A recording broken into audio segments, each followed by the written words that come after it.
For millions of women, the symptoms of perimenopause and menopause are being misunderstood as anxiety or depression. And now one expert is shining a light on the hormonal changes that could really be behind the symptoms.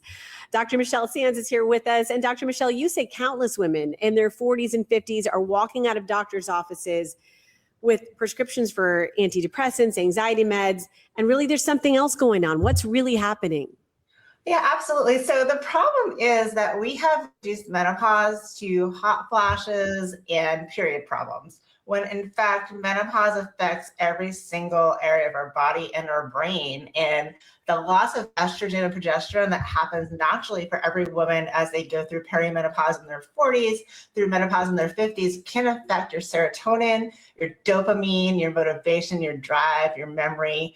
And all these things are oftentimes equated to anxiety, depression, ADHD, manic rage, thoughts of like feeling unsettled or uninterested in life. And a lot of times the go-to is when women say they're not happy, they're depressed, they're not feeling well. Instead of looking to see what the root cause of those issues are, we just go ahead and prescribe a medication. And now these women are on this medication, which might help to manage that depressive symptom, but now all the other symptoms of estrogen decline are left unchecked as well. So now we're on a depressive medication, it's ruining our confidence, we are affecting our relationships, our careers, and it's not even fixing the root cause of the problem.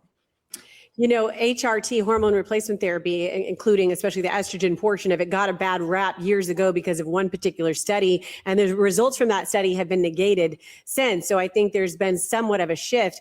But rather than focus on all the important things you need estrogen for in terms of your heart health, in terms of your bone health, let's focus on the brain health. So when a woman tells her, right, when a woman tells her doctor she feels like she's losing her mind, forgetfulness, waking up with heart palpitations, you know, she's often told, hey, you're just under stress. It's in your head. But what are the mechanics of what's happening in the brain with that depleted estrogen?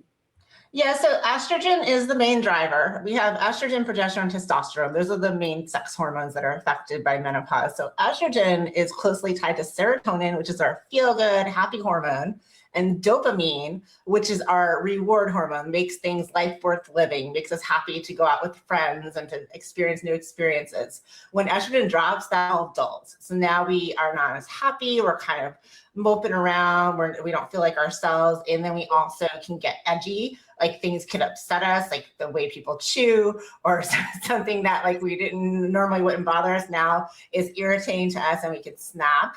And then progesterone is closely tied to neurotransmitter GABA, which is our very calming, relaxing hormone. So along with sleep issues, when we lose progesterone, we are on edge. We cannot calm down. We are not as resilient. Things happen to us and we just fly off the handle. And then testosterone and DHEA, those are our drive and motivation and energy and pleasure. So all of those combined can really make us not feel like ourselves, can make us feel like we're going crazy. And the more we talk about it, the more women will understand that they're not alone. It's not just them. And it's actually not a mental health issue. It's actually a hormonal issue. Well, it's funny you say that. I was in the car this morning and the kids were rolling the window up and down. I'm like, stop doing that. That noise is driving me crazy. I reacted more strongly than I normally would. So maybe there's something to, no, I know there's something to this.